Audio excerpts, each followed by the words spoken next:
Savez-vous que vous ne pouvez plier une feuille de papier de format A4 que 7 fois maximum? Si vous voulez essayer, que vous ayez du temps et que vous trouviez accessoirement une feuille de longueur de 1 km, vous arriverez à la plier que seulement 12 fois. Et je vous rassure, vous égalerez le record du monde établi par Gallivan. Cette jeune étudiante en mathématiques a réussi à démontrer durant sa thèse une formule qui est bien pratique, qui permet de déterminer la longueur de feuille qu'il faudrait, d'épaisseur petit e, pour la plier n fois sur elle-même. Donc bien entendu, ce record du monde a été très largement surpassé, notamment avec des étudiants du MIT qui ont réussi à plier 13 fois une feuille de papier. Alors pour cela, ils ont utilisé pas loin de 5 km de longueur de feuille de papier. Rien que ça.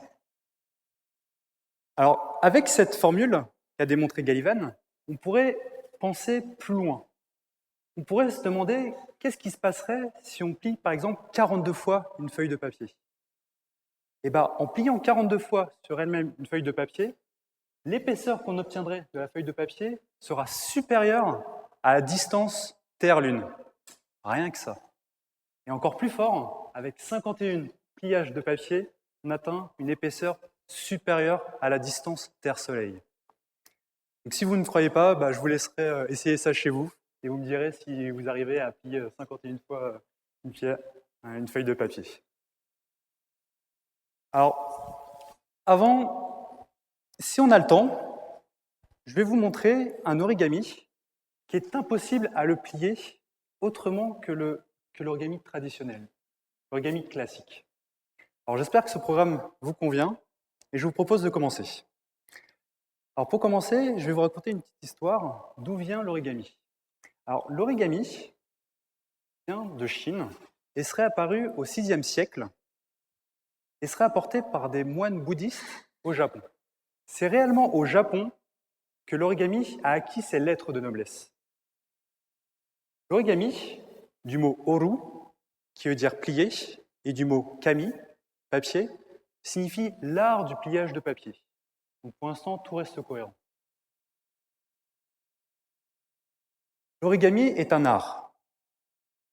Et c'est un art très ancré dans la culture japonaise. En témoigne l'émouvante histoire de l'enfant de Sadako Sasaki, qui est une enfant malheureusement morte due à la Deuxième Guerre mondiale suite à une leucémie 2 mois après la première bombe atomique. Et ce, avant même d'avoir fini de plier 1000 grues en papier, qui, selon une vieille légende japonaise, permet de voir exaucer son vœu de santé et de longévité s'exaucer. L'origami est un art technique. Il en existe une foison de techniques, dont le kusudama. Le kusudama est une technique particulière d'origami qui, à l'aide de petites pièces assemblées entre eux, permet la création de surfaces sphériques. Le kusudama peut même être assemblé d'une centaine de pièces. Il existe aussi le froissing, par exemple, le fractal, mais ce qui est intéressant avec le kusudama, c'est qu'il est le précurseur de l'origami modulaire. Cette technique que je développerai par la suite. Alors revenons à l'origami classique. Cet art qui permet de transformer une simple feuille de papier en un objet en 3 dimensions, tel que les animaux ou le traditionnel avion en papier que tout le monde a appris à l'école à réaliser quand il était petit. Et bien, si vous vous amusez à le déplier, à déplier votre origami, vous obtiendrez bien sûr la feuille initiale, mais avec en plus des lignes marquées, des lignes brisées. Et ça, dans le jargon de l'origamiste, il s'agit du crease pattern. Le crease pattern, c'est la signature de votre origami. Et bien sûr, le crease pattern, il en existe une infinité. Il y a autant de crease pattern que d'origami. Pour moi, ces images que vous voyez là, elles sont très particulières parce que il me semble qu'une certaine poésie s'en dégage, comme si on était en face de plans architecturaux de grands monuments. En tout cas, ces Chris Patterns ont quelque chose de très poétique. On pourrait se demander, à partir d'un origami, quel serait le Chris Pattern qui en découlerait? Par exemple, cet origami du dragon. Pourtant, on y arrive. Voilà le résultat. Il suffit juste de le déplier et on a notre Chris Pattern. Mais on pourrait se demander l'inverse. Je m'explique. Est-ce qu'à partir d'un Chris Pattern, n'importe quel Chris Pattern, on peut obtenir un origami? Et ce, en ajoutant par exemple des pliages supplémentaires au Chris Pattern initial. Et bien ça, cette question, on ne sait pas y répondre. Plutôt, on ne sait pas. Les mathématiciens se sont penchés sur ce problème et ont réussi à démontrer qu'il s'agissait là d'un problème NP complet. Alors, le problème NP complet, qu'est-ce que c'est? Il fait partie d'une grande famille qui est la famille des problèmes du millénaire. Alors, je ne sais pas si vous connaissez le problème du millénaire, mais si vous arrivez à le démontrer, vous obtiendrez $1 million pour quiconque réussira à le démontrer. Si vous ne savez pas quoi faire de votre dimanche après-midi, je vous invite très fortement à essayer de démontrer les problèmes du NP complet. Alors vous, qu'il nous reste un peu de temps, et comme je vous l'ai promis, je vais vous présenter un origami qui est impossible à réaliser en origami traditionnel, en origami classique. Alors pour ça, je vais vous demander d'apporter une œuvre que j'ai réalisée en origami modulaire. Alors, merci les filles. Alors pour ceux qui l'auraient reconnu, il s'agit d'une surface mathématique bien connue des mathématiciens. Il s'agit d'un tore, ou un donut, un beignet avec un trou si vous préférez. L'origami, comme je vous l'ai dit, est impossible à réaliser en origami classique car il est trop complexe à réaliser avec une simple feuille de papier. Et je vais vous décrire un petit peu quelle technique j'ai utilisée pour réaliser cette œuvre. Alors il s'agit de l'origami modulaire. L'origami modulaire est le cousin de l'origami traditionnel que vous connaissez tous. Il est apparenté au kusudama que je vous ai présenté. À l'aide de petits modules, de petites pièces, pliées de la même taille, on vient les assembler et de proche en proche va faire une structure en 3 dimensions plutôt complexe. Alors pour la petite anecdote, il m'a fallu 1861 pièces pour réaliser cette œuvre-là. Et pour les plus matheux d'entre vous, vous saurez que c'est un nombre premier. Voilà, donc le petit clin d'œil mathématique. Alors voilà une petite animation pour ceux qui n'arrivent pas bien à le voir. Et je vous rassure, après la conférence, pour les plus curieux d'entre vous, vous pourrez venir la voir d'un peu plus près.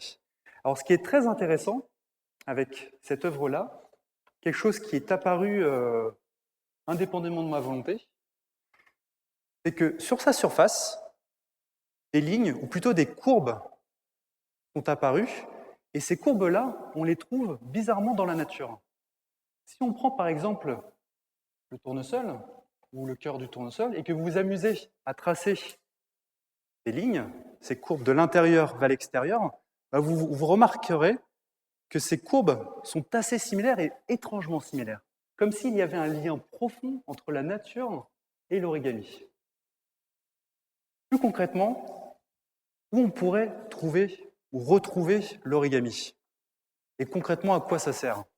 Je vais essayer de vous montrer que l'origami a une utilité dans la vie de tous les jours. Est-ce que vous savez ce que c'est? Non? Personne? En fait, il s'agit de petits cristaux formés par de longues chaînes de molécules que l'on appelle polymères.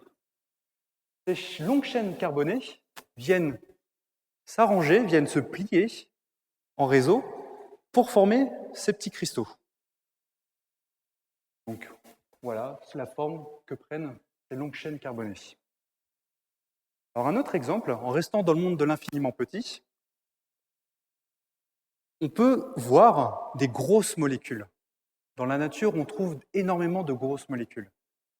Et ces grosses molécules, on peut les voir comme des feuilles de papier qui n'attendent plus qu'à être pliées. Et concrètement, les macromolécules, par exemple cette protéine qu'il y a en chacun d'entre nous, est un laboratoire exceptionnel pour les biologistes. En effet, comprendre la structure, comment ils se plient, leur forme complexe, permet de développer d'autres molécules qui permettent de les cibler et pourquoi pas créer de nouveaux médicaments. Encore un exemple, de l'infiniment petit, on peut retrouver cette forme assez particulière qu'est le graphène. Qu'est-ce que le graphène? Le graphène est un matériau révolutionnaire qui va permettre d'énormes avancées et d'augmenter les capacités de nos appareils électroniques. Ce graphène-là a vraiment tout ce qu'il faut pour lui. Une feuille de papier et va permettre dans le futur de voir apparaître des objets connectés, souples, modulables, tels que par exemple une tablette incurvée par exemple. Alors, un autre exemple, alors on va passer de l'infiniment petit à l'infiniment grand, où l'origami a trouvé sa place. Il s'agit du domaine spatial. En effet, vous connaissez tous les panneaux solaires qui alimentent les satellites. Mais connaissez-vous les voiles solaires? Les voiles solaires, tout droit sortis de romans de science-fiction, est une solution concrète pour l'exploration spatiale, à de très grandes distances. À de tellement grandes distances que l'énergie solaire ne peut plus alimenter suffisamment les panneaux solaires. D'où ces voiles solaires. Mais vous l'aurez compris, cette solution demande des surfaces gigantesques, ces voiles solaires. Et si vous suivez bien mon raisonnement, ces voiles solaires, il faut réussir à les plier pour les mettre dans des lanceurs, et une fois dans l'espace, réussir à les déplier. C'est un vrai challenge technique, c'est un vrai défi. Et vous comprendrez que si vous n'arrivez pas à déplier ces voiles solaires une fois dans l'espace, vous perdrez votre 1 million de dollars que vous avez durement réussi à gagner en démontrant le problème NP complet. Alors, pour ce faire, un ingénieur japonais, Koryo Miura, a mis au point une technique de pliage qui permettrait de résoudre ce problème. Alors, ce type de pliage, vous l'avez déjà tous rencontré. Il s'agit d'un pliage, tout simplement, de pliage de cartes routières. Tout le monde a déjà utilisé des cartes routières, donc vous retrouverez cette façon de plier ces cartes-là. Donc, si un jour vous trouvez dans la jungle perdue et que vous sortirez votre carte et que vous la déplierez, vous repenserez à cet après-midi.